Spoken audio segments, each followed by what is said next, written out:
شیخ کچھ لوگ یہاں تک بھی بات کرنے لگے ہیں، اب میں کچھ لوگ کو یہ کہتے سنا ہے کہ یہ دور جو ماڈرن لائف ہے، یہ ایک ہم دجالی سویلائزیشن اور دجالی تہذیب کا حصہ ہیں، تو کہتے ہیں کہ اس میں جو ہے نا وہ بچنا اب ممکن رہا ہی نہیں ہے، اور شاید وہ دور آنے والا جو پہاڑوں کی طرف جانا، اور پہاڑوں سے مراد یہ لیتے ہیں کہ بالکل آؤٹ اسکرٹس میں چلے جاؤ اور آرگینک لائف اپنی گزارو، سمپل لائف اپنی رکھو، اور کم سے کم جو ہے نا یہ انٹریکشنز. جیسے میں آپ کو مثال دیتا ہوں، کل میں فیملی کے ساتھ ڈی ایچ اے آیا، یہ قریب ہی ہے، وہاں جا کے ایک ریسٹورینٹ میں ہم چلے گئے. میں ویسے اوائڈ کرتا ہوں لیکن بس فیملی کے ساتھ میں چلا گیا، 5-6 ہم لوگ تھے. شیخ وہاں ہر دوسری گاڑی لینڈ کروزر گزر رہی ہے، اور وہ آڈی، اور پھر وہ فارچونر. تو یقین کریں کہ میں افیکٹ ہوا. میں رات کو آیا، میں نے میزان بینک کی ویب سائٹ کھولی ہے، میں نے دیکھا آج کل لیز پہ کون سی گاڑی اچھی مل سکتی ہے اسلامک لیز پہ. یقین کریں میں رات یہ ریسرچ کرتا رہا. اس کے یہ ہے ماحول کا فرق. مجھے ایک دم احساس ہوا میں کیا کر رہا ہوں. اللہ نے 2 گاڑیاں دی ہیں، اچھی چل رہی ہیں الحمدللہ، ٹھیک ہیں. آپ کو معلوم ہے کہ نبی اکرم صلی اللہ علیہ وسلم نے اس کا کیا علاج بتایا؟ جی آپ نے فرمایا کہ دنیا کے معاملے میں اپنے سے نیچے والے کو دیکھو، پھر شکر گزاری کے جذبات پیدا ہوں گے، اور دین کے معاملے میں ہمیشہ اپنے سے اوپر والے کو دیکھو.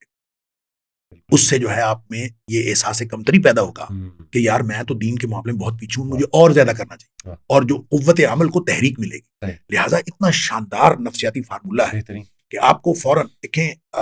شہد سادی کے بارے میں کہا جاتا ہے کہ ان کے پاؤں میں جوتا نہیں تھا، تو دل میں شکوہ آیا اللہ سے. پاؤں جلے نا جب تپتی ریت پہ، تو دل میں شکوہ آیا کہ اللہ جوتا ہی نہیں دیا، تو جوتا ہی تو دے دیتا، میں ننگے پاؤں جا رہا ہوں. تو آگے اللہ تعالیٰ نے ایک آدمی دکھایا جس کے پاؤں ہی نہیں تھے. جب وہ دیکھا تو پھر شکر پیدا ہوا کہ اللہ تیرا شکر ہے مجھے پاؤں تو دیے ہیں. تو اصل میں بات صرف اتنی ہے، آپ اپنے سے نیچے والے کو دیکھ لیں، اسی وقت شکر کے جذبات. تو دین کے معاملے میں ہمیشہ اپنے سے اوپر والے کو دیکھو، دنیا کے معاملے میں ہمیشہ اپنے سے نیچے والے. جب آپ کو یہ ہو کہ مجھے گاڑی اچھی نہیں دی، تو وہ بھی دیکھ لیں جن کے پاس گاڑیاں ہیں نہیں، وہ بھی دیکھ لیں جن کے پاس موٹر سائیکل بھی نہیں، تو فوراً آپ کو اچھے جذبات پیدا ہوں گے، اچھے خیالات پیدا ہوں گے، اور شکر کے جذبات پیدا ہوں گے. تو شیخ یہ جو لوگ کہتے ہیں کہ نہیں یہ ماڈرن لائف میں بندہ مایوس ہی رہے گا، تو آؤٹ اسکرٹس پہ چلے جاؤ اپنی سمپل، آپ کو کیا لگتا ہے وہ دور آ گیا ہے؟ دیکھیں بات اصل میں یہ ہے کہ جب دجال نکل آئے گا اور دجال ظاہر ہو جائے گا، اس کے بارے میں تو نبی کریم صلی اللہ علیہ وسلم نے واضح طور پر فرمایا کہ آپ اس سے دور جائیں، اس کی طرف جانے کی بجائے اس سے دور جائیں. لیکن جو اس سے پہلے زندگی ہے، اس زندگی میں پہاڑوں کی طرف نکل جانا یا غاروں میں جا کے زندگی گزارنا یا الگ، اس ایسے مومن کو پسند نہیں کیا گیا جو معاشرہ چھوڑ کے کہیں اور نکل جاتا ہے. اصل میں ہم امتحان کے لیے پیدا ہوئے ہیں، اور امتحان کمرہ امتحان میں ہی ہونا ہے. اگر آپ کمرہ امتحان ہی چھوڑ دیں تو وہ امتحان کیسا؟ اس لیے نبی پاک صلی اللہ علیہ وسلم کا فرمان ہے المومن، یعنی 2 مومنوں کا تقابل کیا ہے. المومن الذی یخالط الناس، وہ مومن جو لوگوں کے اندر رہتا ہے، لوگوں میں رہتا ہے. وَيَصْبِرُ عَلَىٰ أَذَاهُمْ، اور ان کی طرف سے جو اس کو مصیبتیں تکلیفیں، اس کو تلخی ترشی ملتی ہے، اس پر وہ صبر کرتا ہے. خَيْرٌ مِّنَ الْمُؤْمِنِ الَّذِي لَا يُخَالِطُ النَّاسَ وَلَا يَصْبِرُ عَلَىٰ أَذَاهُمْ. وہ اس مومن سے کہیں بہتر ہے جو لوگوں کے ساتھ انٹریکٹ کرتا ہی نہیں ہے اور اس کو اذیتیں ملتی نہیں ہیں اور وہ الگ بیٹھا ہے. تو اصل مومن وہی ہے، اور اصل ہمارا امتحان بھی یہی ہے. ہمیں اللہ نے بھیجا بھی امتحان کے لیے.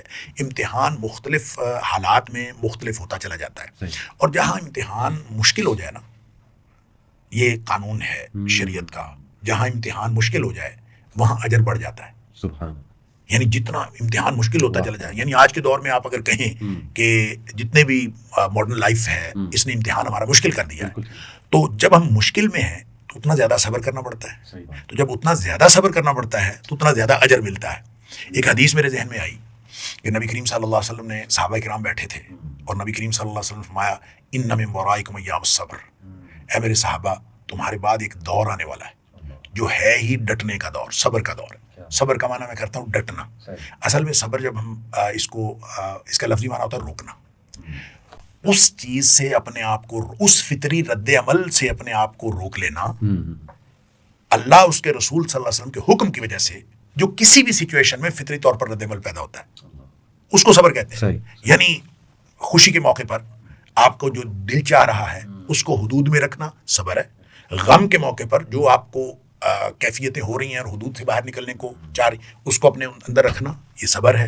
حتیٰ کہ جب آپ کسی سے فوجیں آپس میں ٹکرا رہی ہیں تو بھاگ جانے کو دل کرتا ہے طاقتور فوج کو دیکھ کر، رک جانا، ٹکرا جانا صبر ہے، ہر طرح. لہٰذا جب مشکلات بڑھ جائیں تو وہ مشکلات بڑھ جانے کا دور اصل میں صبر کے مواقع کا دور ہے. اس لیے آپ نے فرمایا ان من ورائکم ایام الصبر، کہ میرے بعد تمہارے بعد ایک دور آنے والا ہے جو صبر کا دور ہے، ڈٹ جانے والا. ساتھ آپ نے فرمایا صبر ہوگا بڑا مشکل. کتنا مشکل؟ آپ فرمایا کقبض علی الجمر، جیسے آگ کا انگارہ ہاتھ میں پکڑنا مشکل ہے، یعنی ہاتھ میں آگ کا انگارہ ہو تو آدمی کو چین آتا ہے بھلا. فرمایا اتنا مشکل ہوگا اس دور میں صبر کرنا. اور صبر سے مراد کیا ہے؟ اسی حدیث کے اگلے الفاظ واضح کرتے ہیں. آپ نے فرمایا للعامل فیہن، اس دور میں جو عمل کرے گا. اس کا مطلب ہے نیکی پر عمل کرنے والا، دین پر عمل کرنے والا، یہی صبر کرنے والا ہے. فرمایا اس دور میں جب عمل کرنا اتنا مشکل ہو جائے گا، اس دور میں جو نیکی اور دین پر عمل کرے گا اجر 50، اس کے لیے 50 لوگوں جتنا اجر ہے. صحابی پوچھتا ہے، صحابہ بھی چھوڑتے نہیں تھے، ہر بات پوچھ کے چھوڑتے تھے. صحابی پوچھتا ہے اللہ کے رسول صلی اللہ علیہ وسلم، یہ 50 لوگوں جتنا جو اجر ملنا ہے، یہ 50 لوگ کون سے ہیں؟ اس دور کے 50 لوگ ہیں یا ہمارے دور کے 50 لوگ ہیں؟ نبی اکرم صلی اللہ علیہ وسلم فرمایا 50 منکم، اے میرے صحابہ تم 50 صحابہ جتنا اجر ملے گا جو اس دور میں دین پر عمل کریں گے. لہٰذا اگر مشکل ہے نا یہ دور، تو یہ اجر کا دور ہے، یہ خوشخبریوں کا دور ہے. مومن کے لیے جتنا بھی مشکل دور آتا ہے، اور وہ حدیث تو آپ نے سنی ہوئی ہے، نبی کریم صلی اللہ علیہ وسلم، بڑی معروف حدیث ہے. آپ نے فرمایا کہ جو مومن ہے اس کا معاملہ تو خیر ہی خیر ہے. انما امر المومن، مومن کا معاملہ سارے کا سارا خیر ہے. اور وہ جو خیر ہے وہ کیسے؟ پھر ساتھ آپ نے فرمایا ولیس ذاک لأحد الا المؤمن، یہ معاملہ صرف مومن کے ساتھ ہوتا ہے، کسی اور کے لیے نہیں ہوتا. بالکل ٹھیک. اور عجب لامر المؤمن، مومن کا معاملہ بڑا عجیب ہے. کیا عجیب معاملہ ہے کہ وہ ہر ایک حالات میں اس کو بھلائی ہی بھلائی ملتی ہے. پھر آپ نے اس کی وضاحت فرمائی کہ اس کو جب خوشی ملتی ہے تو یہ اللہ کا شکر کرتا ہے اور وہ معاملہ بھی اس کے لیے خیر ہو جاتا ہے. اور جب اس کو کوئی مشکل پہ پڑتی ہے، تنگی آتی ہے، تو یہ صبر کرتا ہے، تو وہ معاملہ بھی اس کے لیے خیر آ جاتا ہے. لہٰذا مشکل میں بھی خیر اور بھلائی میں بھی خیر، یعنی خوشی میں بھی خیر، تو خوشحالی اور تنگی دونوں خیر، تو یہ مومن کے لیے معاملہ ہو جاتا ہے. تو لہٰذا اگر اللہ تعالیٰ ایمان عطا فرمائے تو پھر تو معاملات بہتر سے بہتر ہوتے چلے جاتے ہیں. تو آپ نے جو فرمایا کہ کیا ہمیں الگ ہو جانا چاہیے، تو اس ماحول سے اگر ہم الگ ہوں گے، ہاں جہاں آپ کا خیال ہو برائیاں بڑھ رہی ہیں تو برائیوں سے پیچھے ہٹنا چاہیے. اور برائیوں والے ماحول میں آپ جہاں جہاں دیکھیں کہ خرابی ہو رہی ہے، اس خرابی سے پیچھے ہٹنا چاہیے. آپ اگر ان کو روک نہیں سکتے تو کم سے کم ان کو چھوڑ دیں. برائی کی نفرت ہونی چاہیے، اور برائی کی نفرت اگر دل میں رہے گی تو ایمان سلامت رہے گا. اگر برائی کی نفرت، آپ اگر برائی کے ساتھ کمفرٹیبل ہو گئے، برائی کے ساتھ کمفرٹیبل ہو گئے، برائی کی نفرت نکل گئی، اور برائی کی نفرت نکل گئی، سمجھ لیے ایمان نکل گیا. لہذا ایمان کی سلامتی کا آخری درجہ یہ ہے کہ آپ برائی کی نفرت دل میں رکھیں. لہذا اگر کوئی ایسی بات ہو تو برائی کو چھوڑ دینا ضروری ہے. جیسے نبی پاک صلی اللہ علیہ وسلم نے فرمایا کہ ہر شخص یعنی اپنے آپ کو یہ نہ کہے کوئی بات نہیں میں کر لوں گا، میں اس میں رہتا ہوں. نہیں، جہاں برائی ہو رہی ہے اس محفل کو چھوڑ. بالکل. جیسے نبی پاک صلی اللہ علیہ وسلم نے فرمایا کہ اس دسترخوان کو چھوڑ دیں جس دسترخوان کے اوپر شراب چنی ہوئی ہو. آپ کہیں کہ میں کون سا شراب پیتا ہوں، مجھے کیا شراب کوئی مجھے میرے منہ میں آ رہی ہے. تو نبی پاک صلی اللہ علیہ وسلم نے فرمایا اس دسترخوان پہ ہی نہ بیٹھیں جس پر شراب چنی ہوئی. ہاں ایفیکٹ ہو سکتا ہے. یہ کم از کم آپ، اس کا مطلب یہ ہے کہ آپ کمفرٹیبل ہو گئے، کہ وہ آپ کے ٹیبل پہ رکھی ہے تو آپ کمفرٹیبل ہو گئے. تو برائی کے ساتھ کمفرٹیبل ہونا یہ اصل میں ایمان کے ضائع ہونے کا خدشہ ہے، اس لیے کہ برائی کے ساتھ کبھی کمفرٹیبل